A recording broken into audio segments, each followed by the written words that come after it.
Donc nous allons remercier le Seigneur pour cette grâce qu'il nous accorde, pour le souffle de vie qu'il nous donne et encore au-delà de cela, de sa présence au milieu de nous. Nous allons prier aussi afin que ce qu'il a gardé pour tout à chacun de nous, que nous puissions recevoir cette parole, mais au-delà de cela, que nous puissions vraiment mettre cette parole en pratique.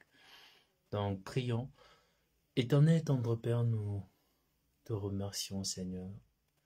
Nous te remercions, tendre Père, car nous savons, Éternel, que tu es digne de gloire, Seigneur. Tu mérites, Seigneur, la gloire, tendre Père.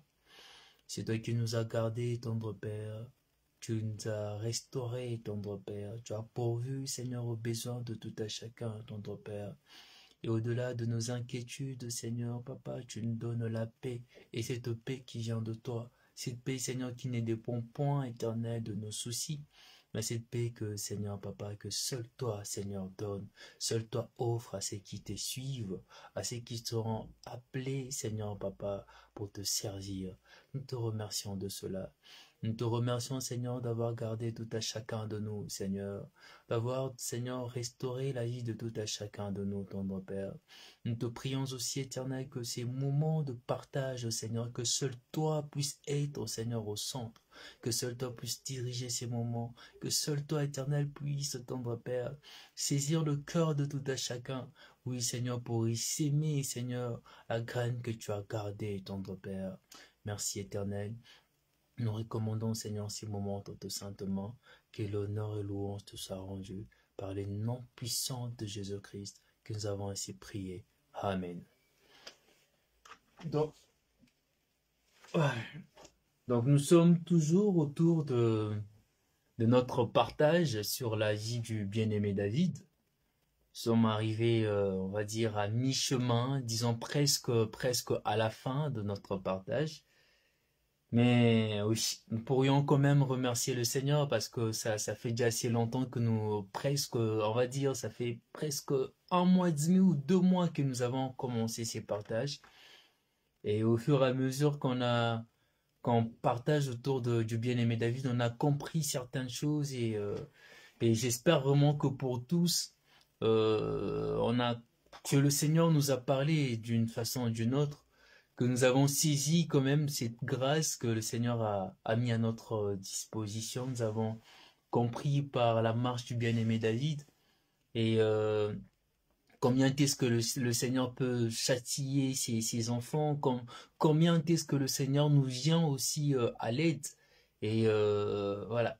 Donc ce que nous pourrions dire, c'est que c'est vraiment de moments que le Seigneur nous parle et éclaire aussi certains points assez sombres de points qui semblent être assez sombres dans notre marche. Donc nous pouvons que remercier le Seigneur par rapport à cela. Donc pour juste revenir sur ce que nous avons vu le mardi passé, nous sommes arrêtés au chapitre 21 du verset, on a pu partager sur le verset 1er jusqu'au verset 14, où nous avons vu sur quelques fautes des Saoul qui sont encore revenus après cette famine que Israël a connue. Nous avons suivi la grâce que David a dû faire à Méphibosheth, qui accompagnait Méphibosheth, et cela même lorsque le Gabonites sont venus demander à David de rendre justice par rapport à ce que Saoul avait commis. Nous avons vu que oui, cette grâce était toujours là. Nous avons comparé cette grâce à ce que le Seigneur fait dans notre vie. Peu importe les attaques de l'ennemi, le Seigneur est toujours là. Peu importe les situations difficiles auxquelles nous passons, le Seigneur est toujours là. Et sa main est toujours là. Donc aujourd'hui, nous allons partager. Nous allons déjà prendre nos Bibles pour lire du verset 15 jusqu'au verset 22. Je vais faire la lecture. Le Philistin tire encore la guerre à Israël. David descendit avec ses serviteurs. Ils combattirent le Philistin. David était fatigué. Et Jishbi, Benob, l'un des enfants de Rapha, eut la pensée de tuer David. Il avait une lance du poids de 300 cycles d'airain, et il était ceint d'une épée neuve. Abishai, fils de Tséjorouja, vint au secours de David, frappa le Philistin, le tua. Alors les gens de David jurèrent en lui disant, « Tu ne sortiras plus avec nous pour combattre, et tu n'éteindras pas la lampe d'Israël. » Il y eut encore après cela une bataille à Gob avec le Philistin. Alors si Bécaï, le Hushatite, tua Saph, qui était un des enfants de Rapha. Il y eut encore une bataille à Gob avec le Philistin, et les Shinan, fils de Jaré, Orgum, le Béthélem, tua Goliath de Gath, qui avait une lance dont le bois était comme en soupe de tisserande. Il y eut encore une bataille à Gath. Il s'y trouva un homme de haute taille qui avait 6 doigts à chaque main et chaque pied, 24 en tout, et qui était aussi issu de Rapha. Il jeta un défi à Israël, et Jonathan, fils de Chiméa, frère de David, le tua. Ces 4 hommes étaient des enfants de Rapha, à Gath. Ils périrent par la main de David et par la main de ses serviteurs. Ici, on nous raconte quelques batailles que David va connaître après l'histoire sur la famine. On nous parlera de Rapha. Rapha qui est le père de Goliath que nous avons eu à voir dans 1 Samuel, que Goliath que David a dû battre avec la pierre. Et on nous dit que David a mené une bataille, et cette bataille-là tournait tout autour de 6 des Rapha. Et ces 6 étaient présentés comme de géants. Juste voir la personne qu'on nous présente sur le verset 22, on nous dit qu'il y avait c'était un géant qui avait 6 doigts à chaque main et chaque pied, 24 en tout, et qui était aussi issu de Rapha. On dit il s'est trouvé un homme de haute taille. Donc juste la présentation de cet homme nous montre comment et combien est-ce qu'ils pouvaient avoir peur, les compagnons de David. Mais on nous dit que malgré la hauteur, malgré le fait que ces hommes, ces géants, étaient vêtus des armures et des armures, David et ses hommes ils sont sortis vainqueurs de toutes ces batailles. Mais il y a certains points qui pourraient nous intéresser aujourd'hui. Premièrement, on nous dit que David était devenu fatigué, David était faible. Rappelons-nous que David est venu combattre.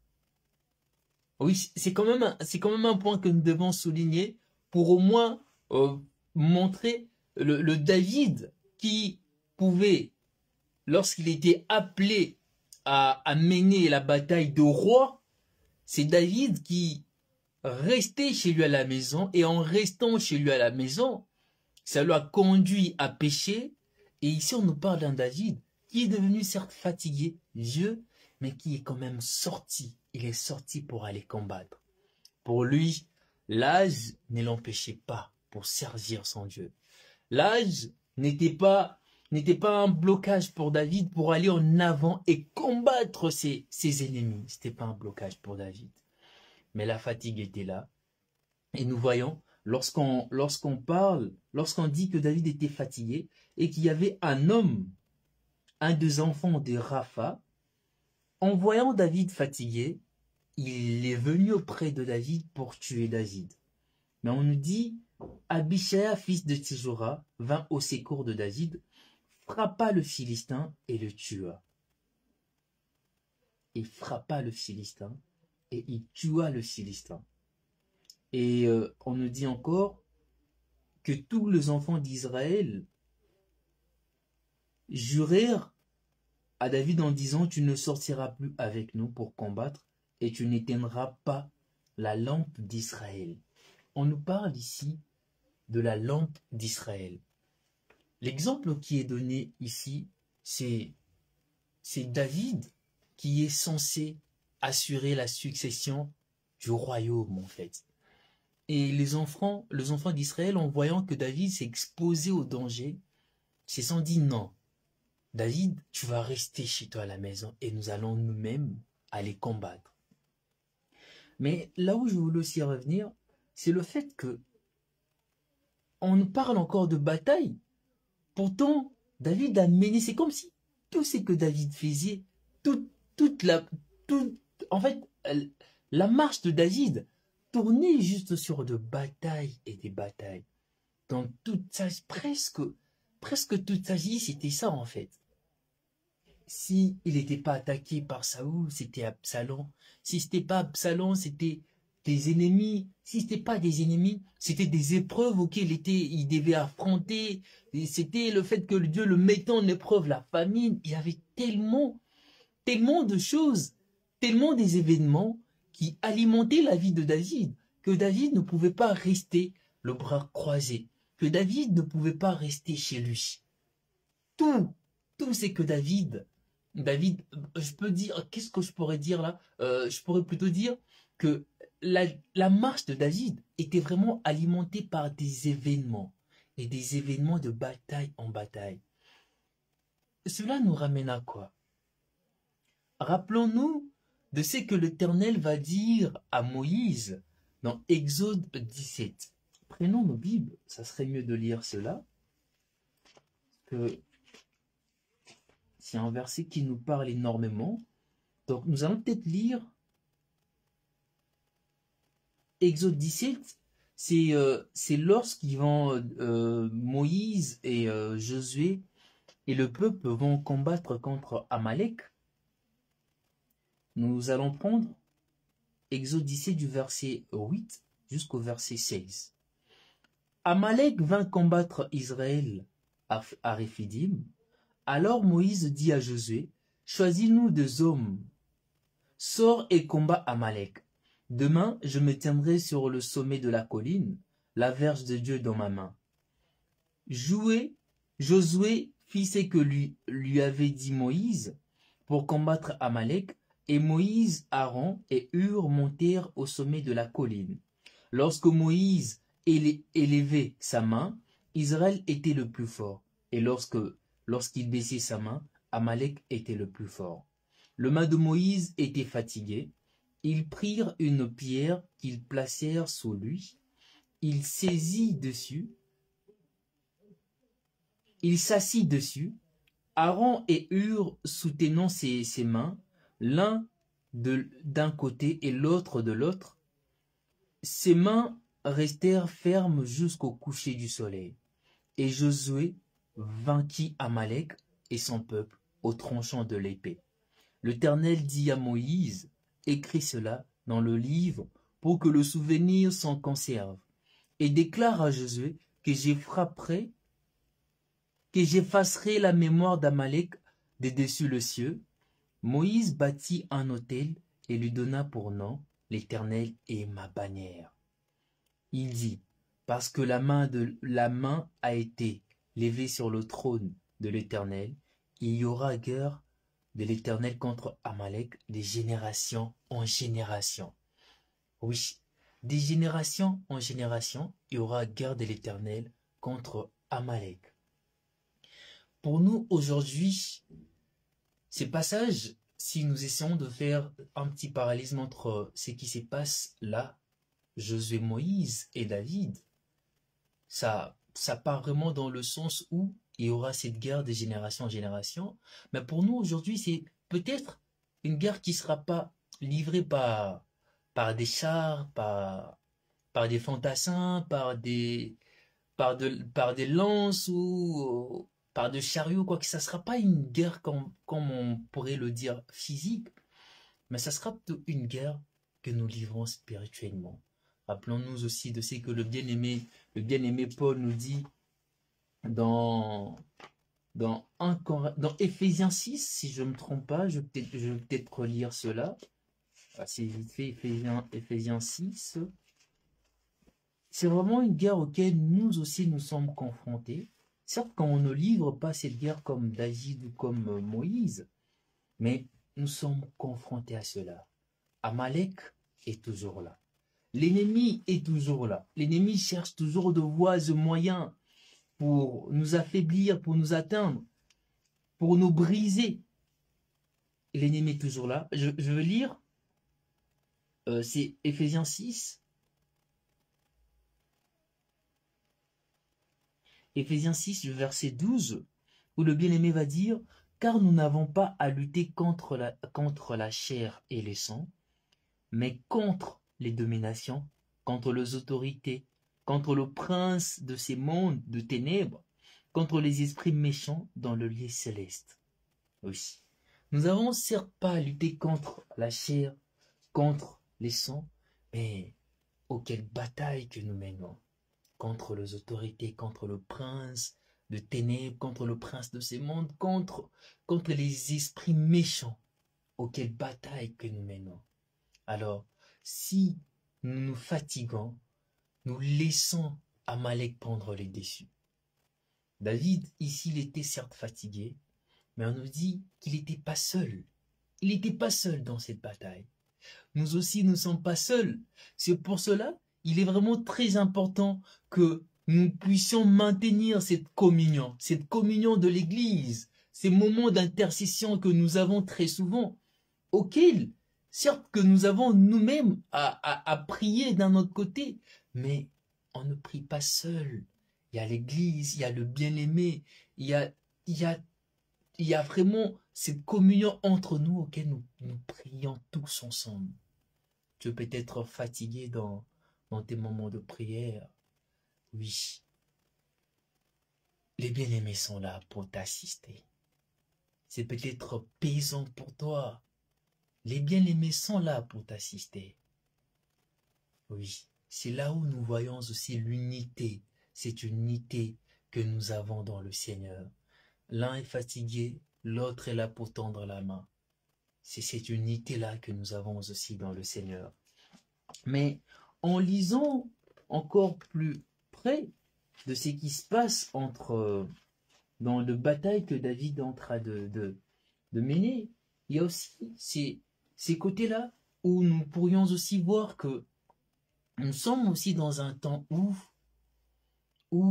nous menons une très grande bataille, dans le sens où nous sommes vraiment dans un temps où tout semble nous montrer que c'est presque la fin.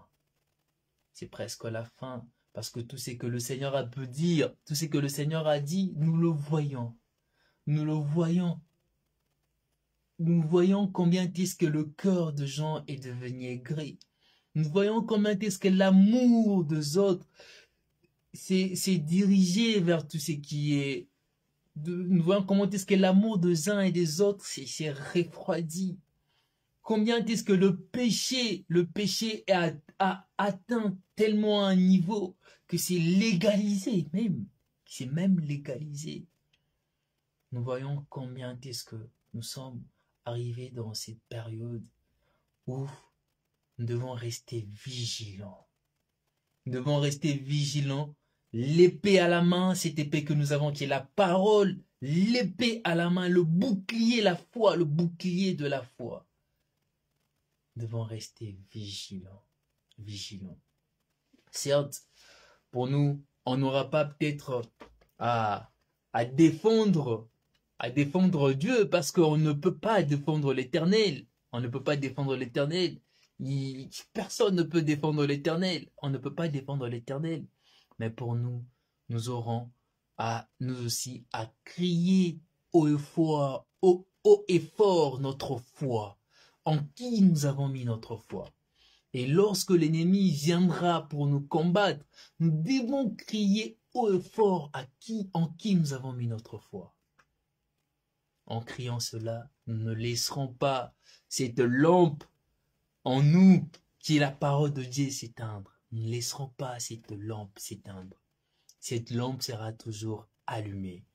Allumée par l'huile qui est le Saint-Esprit.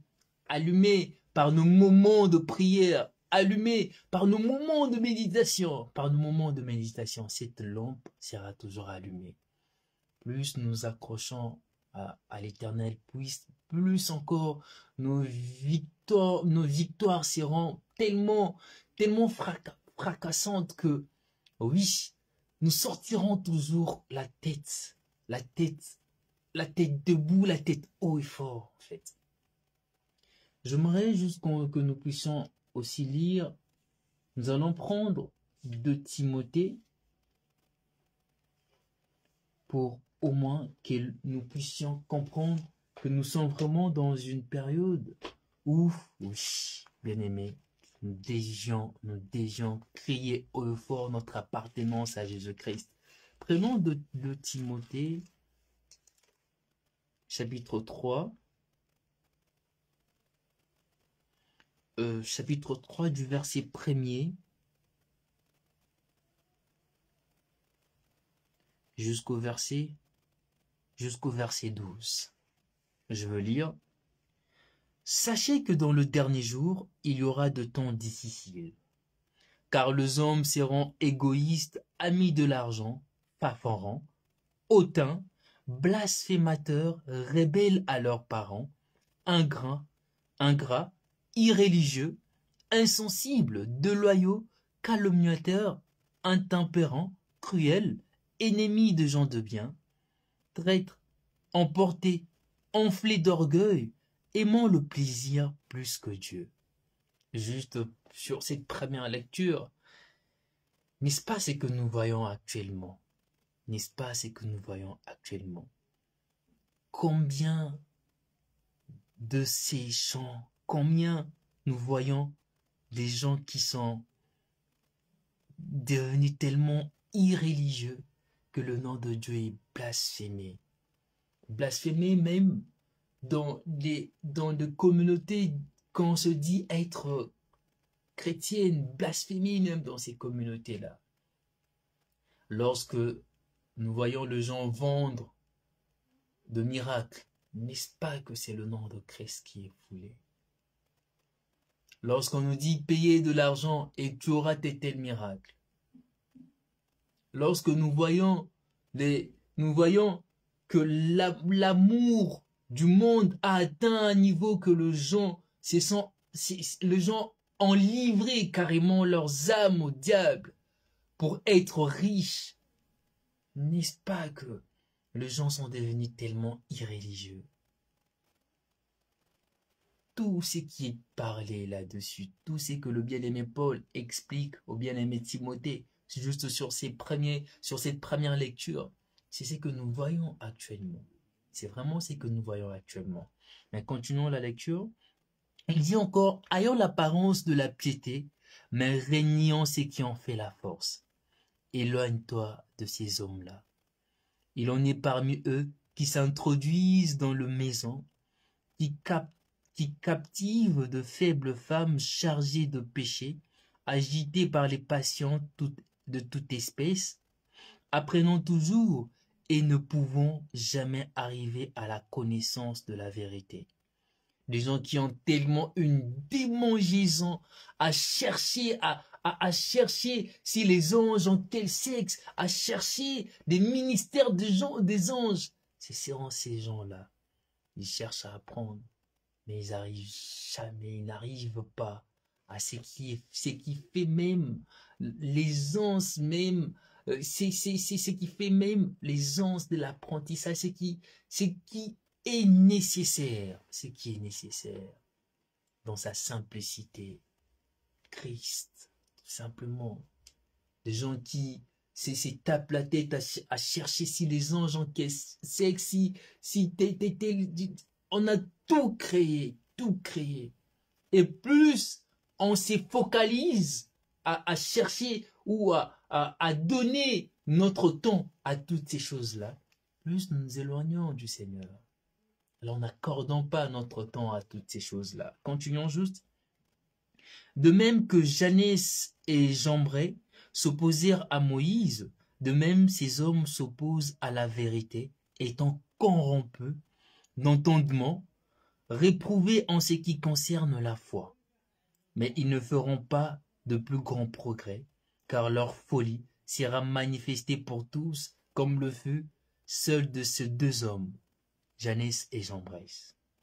Pour toi, tu as suivi de près mon enseignement, ma conduite, mes projets, ma foi, ma douceur, mon amour, ma constance, mes persécutions, mes souffrances.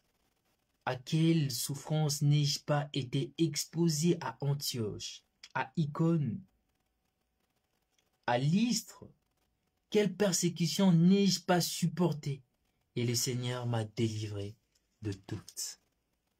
Or, tous ceux qui veulent vivre pieusement en Jésus-Christ seront persécutés. Nous voyons peut-être ici le bien-aimé Paul en donnant ses conseils à Timothée. Ce qui fait la richesse, ce qui fait sa richesse, c'est le fait d'avoir supporté la souffrance. C'est le fait d'avoir supporté la persécution. Il ne parle pas de miracles. Il ne parle pas des expériences, parce qu'il a connu des expériences. Rappelons-nous que dans le livre de Corinthe, dans 2 Corinthiens, le bien-aimé Paul, dans quelques phrases, il essaie de nous expliquer que le Seigneur l'a pris d'un endroit pour le ramener d'un autre endroit. Il a connu des expériences spirituelles, mais il dit, pour juste parapher, que ces choses, pour lui, c'est pas ce qui fait en fait sa richesse. Ce qui fait sa richesse, c'est le fait qu'il a souffert avec le Seigneur. Il dit encore, ce qui sera mieux pour nous de suivre, c'est pas de suivre une personne qui fait tomber de tonnes de masse et de masse, mais dit, c'est mieux de le suivre. Mais dans quel sens? De suivre par rapport à son enseignement, par rapport à sa conduite, par rapport à ses projets, par rapport à sa foi, à sa douceur, à son amour, à sa constance dans le Seigneur. Sa constance dans le Seigneur. Oui, oui, bien aimé. David, lui, il pouvait peut-être s'y fatiguer, dire, mais il a trop combattu. Il a livré des tonnes et de tonnes de batailles. Il pouvait peut-être jeter l'éponge. Et malgré la fatigue, il est sorti. Il a accepté.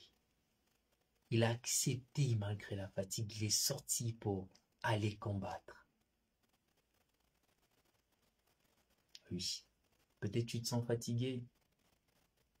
Peut-être tu te dis que tu as tellement combattu que tu es fatigué, tu veux rester à la maison, tu veux te reposer. Non, bien-aimé, prends l'épée à la main. Ne te fatigue pas. Ne laisse pas Amalek prendre le dessus. Ne te fatigue pas. Ne te fatigue pas. Et quand tu te sens fatigué, prends le temps. Confie même tes sujets de prière au bien-aimé. Reste dans la méditation. Reste-y. Reste-y. Demeure dans l'exhortation. Prends du temps dans la méditation, dans la prière. Ne laisse pas la fatigue prendre le dessus sur toi. Ce qui est sûr, malgré que cette guerre, cette bataille contre Amalek sera de génération en génération, c'est que nous avons aussi comme promesse venant du Seigneur, c'est que nous serons toujours vainqueurs, victorieux. Pourquoi? Parce qu'il a tout accompli sur la croix. Parce qu'il a tout accompli sur la croix. Parce que notre vie est cachée en Christ et Christ en Dieu. Parce qu'il a tout accompli pour nous. Parce qu'il a tout accompli pour nous. On nous a parlé, pour revenir juste sur 2 Samuel, on nous a parlé de Rapha. Et on nous dit que Rapha, c'est le père de Goliath que David avait déjà vaincu. Le Goliath qui est cité ici, si nous prenons peut-être le temps de lire 1 Chronique 20, c'est le frère à Goliath, c'est pas le même Goliath. Pour pas dire que David n'avait pas tué Goliath, David avait réellement tué Goliath, et rappelons-nous qu'il a même tranché la tête de Goliath. Mais là, ici, on nous parle plutôt du frère de Goliath qui porte le même nom que Goliath. Mais on nous dit que le verset 22, on nous dit, ces 4 hommes étaient des enfants de Rapha. On nous parle de 4 hommes.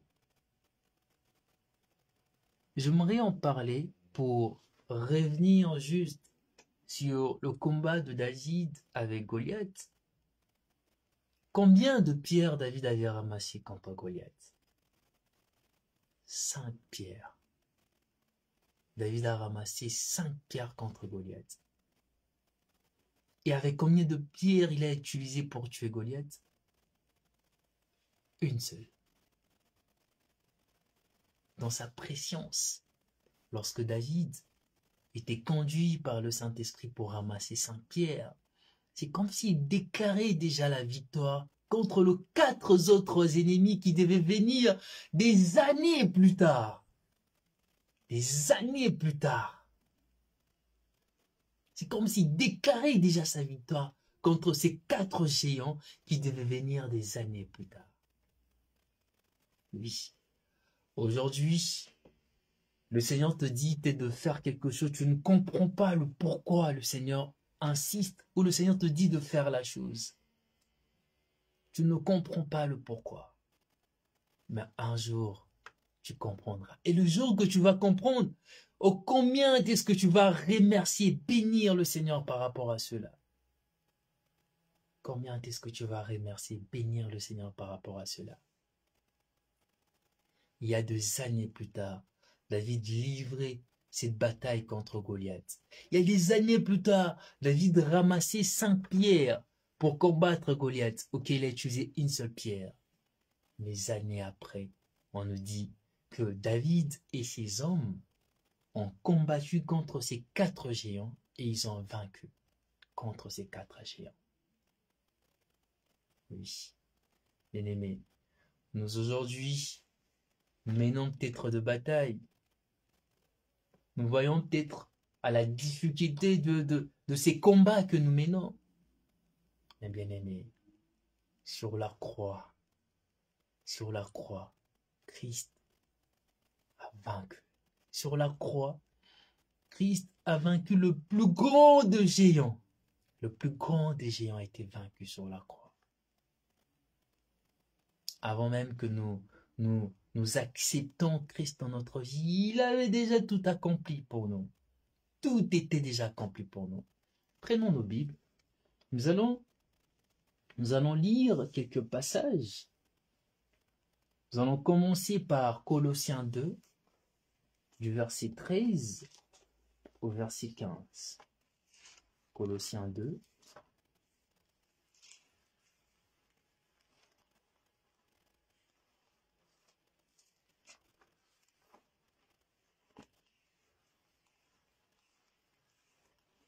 Un petit moment.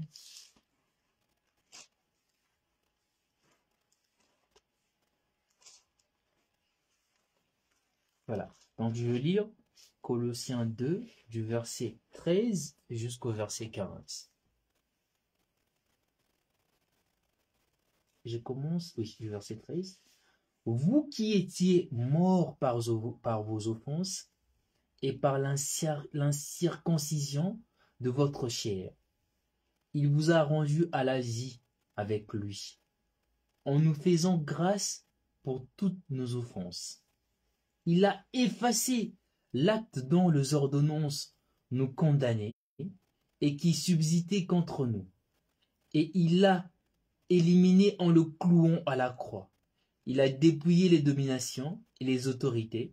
Il les a livrées publiquement en spectacle, en triomphant d'elles par la croix.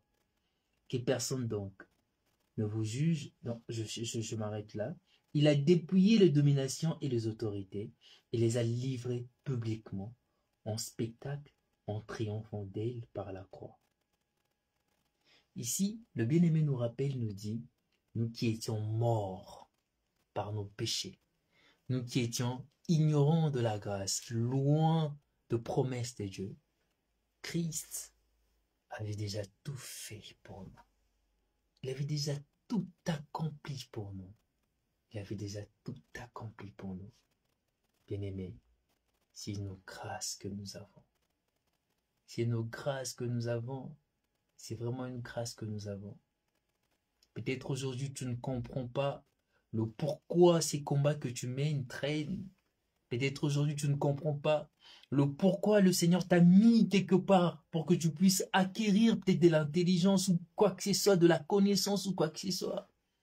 Peut-être aujourd'hui tu ne comprends pas le pourquoi peut-être tes finances n'atteignent pas ce que tu t'attends. Mais un jour, tu vas comprendre cela. Et ces jours, quand tu vas comprendre cela, tu vas encore glorifier le Seigneur. Glorifier le Seigneur parce que, oui, ces moments où tu te dis que rien ne marche, rien n'avance, c'est ces moments où le Seigneur est en train de t'épurer, de te façonner, d'enlever toutes sortes de tâches. C'est ces moments où le Seigneur agit comme un potier, toi qui élargis, il est en train de te façonner, en train de te façonner. Et la victoire que tu auras sera tellement écrasante que tous le verront. Alors bien-aimé, pourquoi ne pas s'attacher à ces dieux-là? Pourquoi tout simplement ne pas confier notre avenir en ces dieux-là, ne pas confier notre avenir en Christ, sachant que nous sommes déjà de vainqueurs, sachant que nous avons déjà tout. C'est comme si aujourd'hui, on nous disait, c'est comme si aujourd'hui on nous prospectait pour nous donner gratuitement des assurances. On nous dit que voilà, vous avez cette assurance, on vous l'offre gratuitement. Ça vous assure côté santé, vous ne manquerez de rien. Côté sagesse, vous ne manquerez de rien. Côté toute chose, cette assurance vous assure en tout point, en toute chose. Et nous, on se dit, non, je veux pas cette assurance-là, je veux cette assurance qui va juste m'assurer côté santé. Mais c'est offert gratuitement. C'est offert gratuitement, l'assurance que nous avons en Christ, c'est offert gratuitement. Saisissons cela. Vraiment saisissons cela. J'aimerais finir, pour peut-être laisser, cas où il y aurait personne pour poser de questions, j'aimerais finir avec un passage. Je vais prendre Apocalypse 12. Apocalypse 12, le verset 11.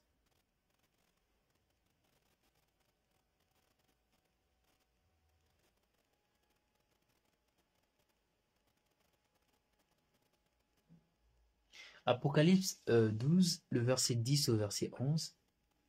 Et j'entendis dans le ciel une voix forte qui disait, maintenant, le salut est arrivé, ainsi que la puissance, le règne de notre Dieu et l'autorité de son Christ. Car il a été précipité, l'accusateur de nos frères. C'est lui qui les accusait devant notre Dieu jour et nuit. Ils l'ont vaincu à cause du sang de l'agneau, à cause de la parole de leur témoignage. Ils n'ont pas aimé leur vie jusqu'à craindre la mort. Ils n'ont pas aimé leur vie jusqu'à craindre la mort. Oui, bien-aimés. Le Seigneur dit encore dans Romains 10 que quiconque invoquera son nom sera sauvé. Quiconque, où que tu sois, si tu invoques le nom du Seigneur Jésus-Christ, tu seras sauvé. Tu seras sauvé. Alors bien-aimé, pourquoi ne pas saisir cette grâce? Pourquoi ne pas saisir cette grâce que nous avons gratuitement? Cette grâce immense que nous avons gratuitement. Pourquoi ne pas saisir cela? Donc je crois que nous allons nous arrêter là. Je ne sais pas s'il y a déjà de questions. cas où il y aurait de questions. Je vais essayer de vérifier de mon côté.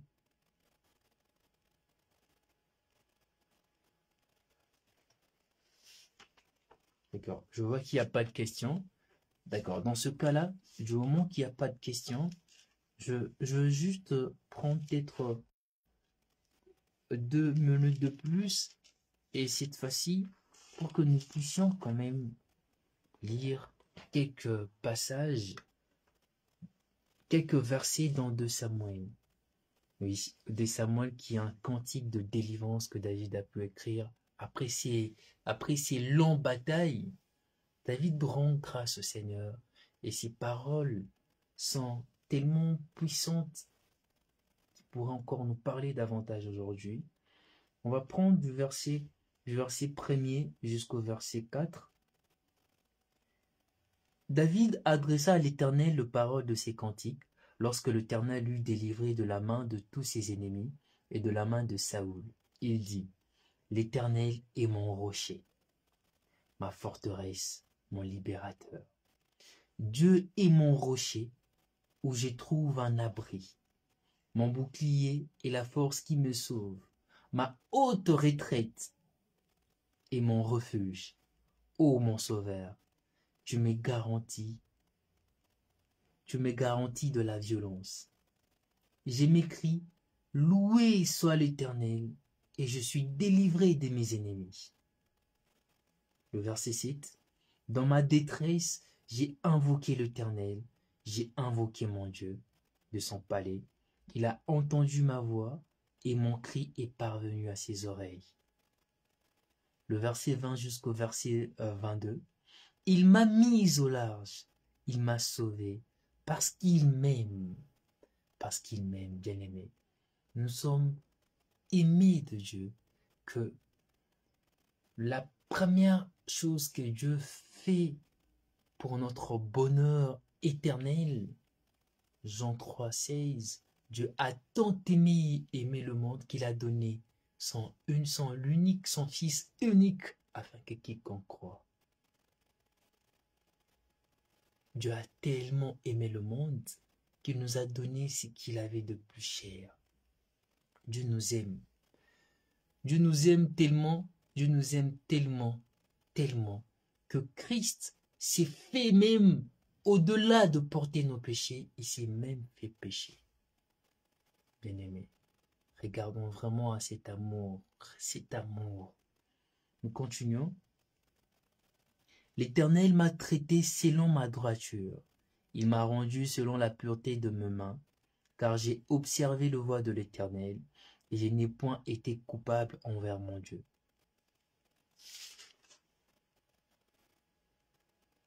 Voilà. Donc, bien-aimés, que le Seigneur nous bénisse, et j'aimerais vraiment que nous puissions retenir cela, que cette bataille contre Amalek sera de génération en génération, certes, qui est jusqu'à présent. Aujourd'hui, nous aussi, nous serons confrontés par rapport à cela. Ça ne sera pas peut-être physique, ça sera spirituel, mais nous serons confrontés par rapport à cela. Et oui, bien-aimés,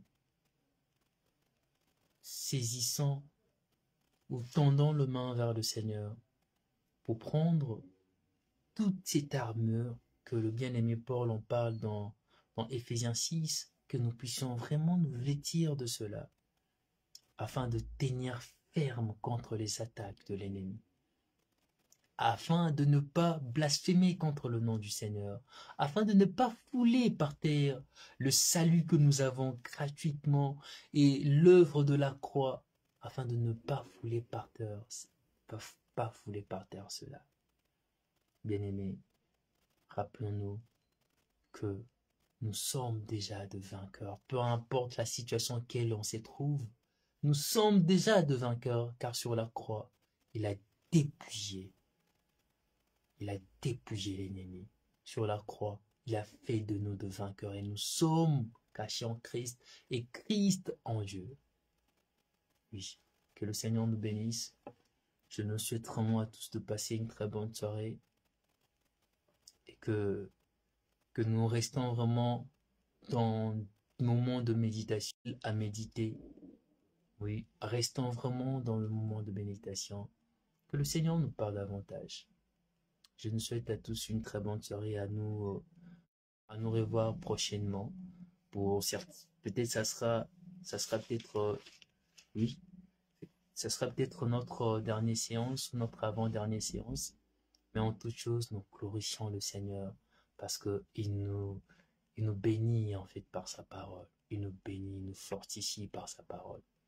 Donc je nous souhaite une très bonne soirée, que le Seigneur vous bénisse.